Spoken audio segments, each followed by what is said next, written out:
This is the most underrated ingredient in Vietnam. That little tiny baby shrimp. So cute, so beautiful, so crispy. How do you peel them? You don't. Let me show you what to do with these sweet little things. This is CKSK, I'm Chai Kubanoff. Let's get started. First, I just want to let you know that this episode is filmed live. Very exciting here at CKSK. Everything is live, in the moment, nothing is planned. We go by our heart at all times. This is called tep.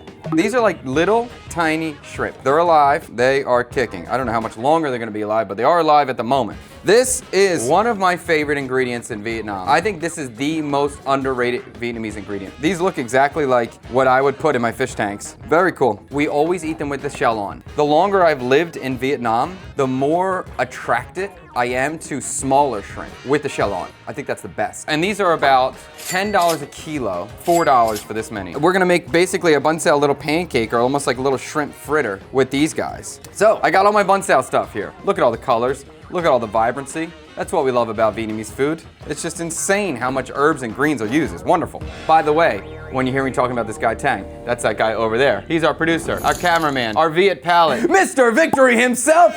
Oh my God, he's got a Tang cam now. Wow, I didn't know you did that. That's cool. Let's get started. We're gonna get the bun sao started because it's always good to let the bun sao flour sit for a period of time and hydrate and absorb. I just bought a package bun sao flour. Probably most people are gonna use, even vendors will use this stuff. It's a shortcut, but it's a very small shortcut. This is just pre-mixed rice flour, tapioca flour, wheat flour, turmeric powder, dried green onion, dried coconut milk as well. I'm also gonna eyeball this liquid. This is a very simple mix. All we do is add water to it because I intend for this to be a thinner batter, and I'm not really going by the recipe. I'm going by my particular eye for what I'm looking for here. Because it's mostly rice flour, tapioca starch, it just comes together so easily. You don't really even have to like mix it hard or work it hard. It's basically like if you ever put cornstarch in water, this is gonna be a very different style of bun sao. I want it to be a little bit lacy. So if I want something to fry up lacy, that means I want it to be a thinner batter. I think this texture is gonna work out, and we'll just let it sit and let the flours hydrate in the water. Let's look at what we got. We got a lot of stuff. The idea for me today is to make a salad. I'm gonna take the typical wrapping stuff we would use for bun sao. I'm gonna make a salad with it and put the bun sao on top. Try to think of the bun sao almost like a crouton. That's the perspective we're going with today, because I think that'd be fun, and I've never seen that happen. I'm sure people yell at me and tell me it's not a bun sao, so that's good for engagement, right? Let's cut a little bit of the green onion. I'll go through this stuff in a second of everything we got. So I'll go ahead and cut the bottoms on the smaller side, because bun sao always has green onion in it. This one has green onion, but it's just dried, and for me, there's never enough green onion. The salad base. So I have some butterhead lettuce. If you remember from the previous episode, this is my leftover lettuce. I do love these greens. I think these greens are so good. It's so delicate, it's so beautiful, and here it's inexpensive. It's one of the lesser expensive salad greens. I feel so lucky about that. I tend to reach for it all the time. Just trying to remove some excess water. If they're really big, I'll rip them in half, but if they're small, I'll keep them nice and whole. I like that look. This butterhead lettuce, when you layer this, you can get really high, such beautiful stacks on a plate, and it's so light and delicate. Come on. Ah! No problem. I didn't drop that. That was all part of the plan. I have some mustard leaf because I love it. I always wrap my bun sao with mustard leaf because it's healthy, bruh. We gotta think of our health, bruh. If you never had this before, you can think of it as like a wasabi lettuce. It's spicy like wasabi. It's less intense than wasabi, but it has a very similar flavor. Very healthy. You can eat it raw or you can eat it cooked in like a soup. It's, I think, top tier. Really delicious, really, really delicious. I don't mind a little bit of stem, but I don't want too much. All right, next I think is a cool one. We have some bom dien dien. This is a special type of flour from southern Vietnam in the Mekong region that is often used for salads. The same kind of thing. You can eat this raw, you can eat it cooked. I think it's a cool ingredient. I think it's a pretty ingredient. I think it looks nice on a salad. It's also funny too, because when you're at the market and they sell this just like on the street in a bucket, there's bees everywhere. And this is very a southern Vietnam thing. So it must grow in the heat and it must grow in the water because it's not part of northern Vietnam. Dora the Explorer, are those basic flours? They are 100% flours. 100%. All right, flours are going in.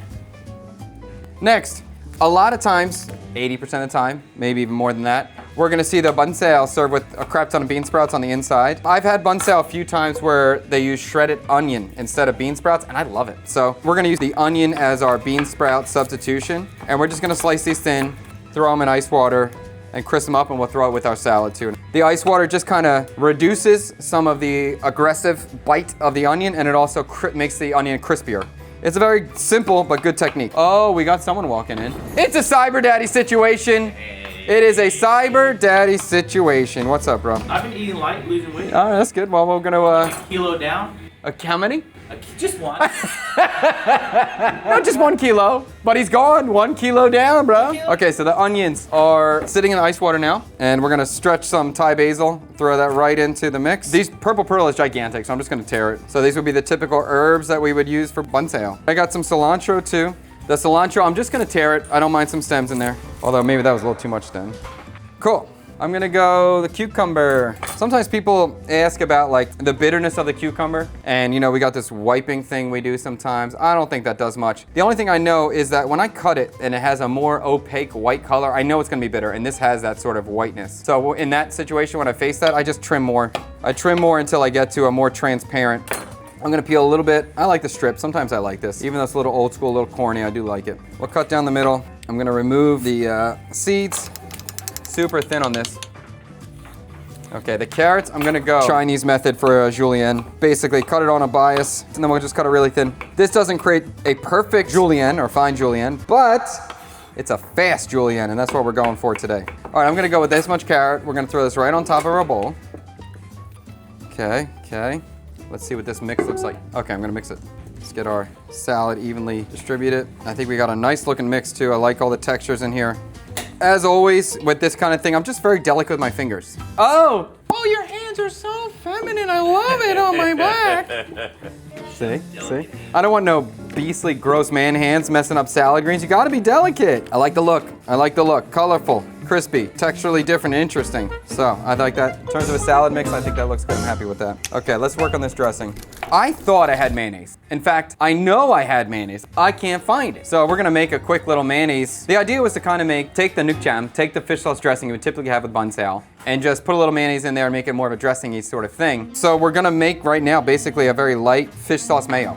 A light fish sauce mayo. Yeah, kind of. I'm gonna add some lime juice directly to the egg yolk to kind of just help cure this out. So you're doing this to kill the bacteria? Basically, yes. Okay. Yeah, almost like a quick ceviche on the yolk. Egg yolk's in there. I'm going fish sauce inside. It's marinating. It's macerating. I just wanna make the egg safe. We're gonna add a little bit of sugar. I got some garlic. I'm gonna throw this in now. We're just gonna cut it really small. All right, so I'm adding some raw garlic minced. I'm adding some raw shallot minced, because that would be in a typical fish sauce dressing, and I'll take that in a vinaigrette as well. Okay, I'm gonna add a little bit of water into this. I want this to be a thin dressing. I'm not looking for a thick mayonnaise kind of thing. I'm gonna add garlic oil, because I'm awesome, and garlic oil is awesome too. Well, I'll even do some of the fried garlic, and I'll do some of the oil itself. Flavor bomb. And I'm gonna add a little bit of the macadamia nut oil, because we got it, and it's good. Slowly, little at a time. All right, let's try this, see what the flavor is like here. They're pretty good, and we are good to go. This tastes great. And now we can combine our baby shrimp into the banseo batter, and we'll start frying this. Okay. We're gonna take the temperature of the oil, we're gonna get to 170, we're gonna do a simple fry and test it, fry it, taste it, and see if the texture is appropriate. Toast. Okay. That's happened before. Good thing I didn't stick my hand in there, man. It was hard to me not to just go ahead and try to grab that thing. Oh, your hands are so feminine. I love it on my back. Top tier. All right, so we're about 155, which is a little cold, but let's just try one and see how the spread works. I'm looking for a circle. Let's find out, Tang. Not exactly what I'm looking for. Let's see. And if I'm not happy with the spread, then I can just add some more water to it. But we'll see, maybe it'll kind of bubble out. It's looking thin. That looks okay. It's looking kind of good. I just want it to be flatter than it is. I'm gonna add a little bit more water. I do want this thinner. I wanna have this really thin when it hits the oil. And we're looking for, yeah, that's a better texture. Are you imagining like it's gonna be like a fritter almost? Yeah, like I want it to be like a cap on top of the salad. So it'll be open faced, it'll be flat. Okay, let's pull this out and try this thing. It looks good. I like it. I like the look. We're gonna cut this, we're gonna try it. Some concerns about the texture eating this with a salad. I think adding more water is a good move. It is good though. Let's try another one, see what the texture is gonna be like. Whoa. Exactly what I was looking for. Exact, freaking perfect. Perfect. This is like spread out more. Huh? Yeah, flaky holes inside.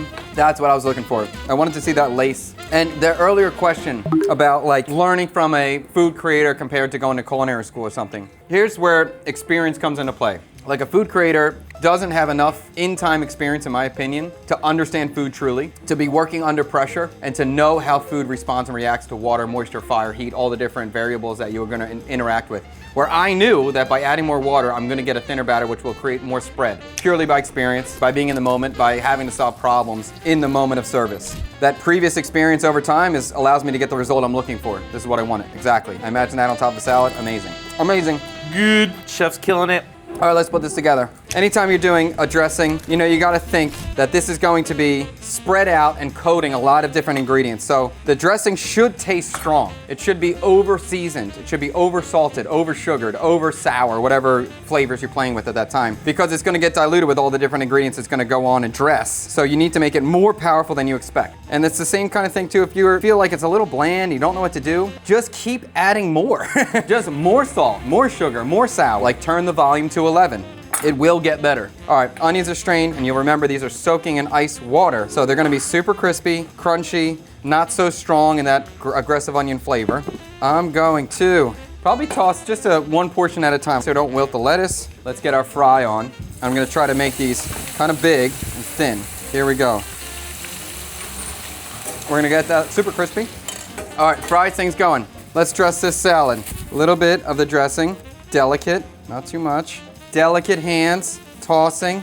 I'm not grabbing it. I'm not squeezing it. Gently tossing it. So even I taste this right now, it needs more salt. And even I made the dressing. I taste the dressing. I still taste it. Reseason. Always taste. Always reseason. We're gonna try to get super height on this. We are gonna taste this. We are gonna rate it. And we are gonna get a true Vietnamese palate on this. All right, I'm gonna throw some of these candied chilies on top. Give us bursts of sweetness, bursts of heat. I'm gonna do a couple of these bad boys. These candied chilies are gonna give us brightness. And I may even take some of this sugar and kind of just let that drip off and get the glaze on there. A little bit of heat. All right, this is the cool part here. Then we're just gonna put this whole big thing on. The idea that this is like a cap on top of the salad. Like that. Bada bing. I mean, if you presented me with that, it'd be pretty cool. I'd be pretty pumped. Beautiful. Here you go, bro. Oh my lord. That's cool, right? Wow. That's for one person? That's a salad. Yeah, that's a salad. Tang, we're big boys. When we get a salad, it's got to be a real salad. I don't even know where to start. It looks so We good. got to start, because they're kind of croutony, so you got to break them up like a crouton. All right. All right, I'm going to Look at that fry and make crunch. some mini ones. Wow. 10 out of 10 on the presentation, huh? Wow. Is it cool? Yeah, I think it's cool. This chef, guys. All right, I'm excited now. You're excited? Listen, chatters. Chef is back. Chef is back. It's so crispy, and that's how I love my bun sao. I don't like a real soft bun sao. This tastes like a bun sao. It doesn't look like a bun sao. From the outside looking at it, you wouldn't guess that it tastes like a bun sao. When you eat all these components together, this is a bun sao in your mouth. So good. This is why chef's talented, you know? This would be an amazing first course to a great meal. I agree. I'm excited to eat it. I got you, chef. Woo, baby, that's a banger of a salad. Salad's cutting a 9.5 is impressive. Tree is rating it. Wow. Super talented. I'm glad chef's back. I was never gone. Looking kind of bangerangish, but I am excited about this. I always like to hold my opinion until the end. I don't want to influence the other people in this room, so I'm not going to say much right now, but I will smile. Tang, we all want to know what the Vietnamese tongue thinks. Okay, I'm channeling my All right, check. Viet local here. It's really, really good. Really, really good. Yeah, start with that. Just like Fred said, it tastes like bánh xèo. It doesn't look like bánh xèo. I think it's better than bánh xèo. Woo! My opinion. It's crispy, it's light, and the shrimp fit so well in there. Yeah. Why people doesn't use this kind of shrimp in bánh xèo? I don't know. I love it. And salad is amazing. You really get the sticky fish sauce. I think that's this. Yeah. This kind of sticky glaze from the sugar really helps. It adds a viscosity. Yeah, that's not even a heat bomb. That's a sweet bomb. It's a texture bomb Yeah. too. Yeah. So you replicate the exact fish sauce of the bánh xèo. Yeah. I think Vietnamese will enjoy this. There's so many restaurants we got to open. It's unbelievable. Go ahead. Are we gonna We're gonna be rich. sell everything? Because this one is a recipe right here. Do we have to? Oh man, I don't want to open a restaurant. Don't think there is another option for. Wow, we got a banger. I mean, to just state better than bun sao, that's a statement. You know what? I was thinking it before he said it. Wow. I didn't want to say it Right. because I just don't. You gotta be careful. I don't. But I think it's fine for the local to say it, right? Yeah, you can say it. You're allowed to Yeah. say anything. Banger. We got a banger. We got another banger. Told you, chef's back. And for me, it's a 9. I think it's great. Is this the first time I raised something higher than you? Yeah, I would just want to work on the thickness and the break of the bun sao itself. And if there's any argument, this is a bun sao. I don't care what you say, it's a bun sao. And I like that presentation where it's freaking big. Of course, Fred's opinion matters to me. Not that much, but just something. But Tang's opinion does matter with that really local Viet palate. To hear better than bun sao is pretty crazy statement. I can't believe it. All right, come back to me. Judge me. Judge him hard. Judge him hard. Wait, in conclusion, I think it's delicious. I think these little tiny shrimps are highly underrated and need to be utilized more, need to be appreciated more. People don't know about, people don't talk about, and probably would look down on when they see them. They'd be like, I ain't eating no little shrimp. How am I gonna peel them? You don't peel them, but you eat them. They're delicious. If you enjoyed this video, subscribe to the channel. Please give us a comment down below. Say anything. Shrimps look good. Chad, you look great. Chad, you look terrible. Thanks so much for watching. I really appreciate you guys. Your Really. hands are so feminine. I love it on my back. Let's end it with that every time. All right, peace. Bye, everyone.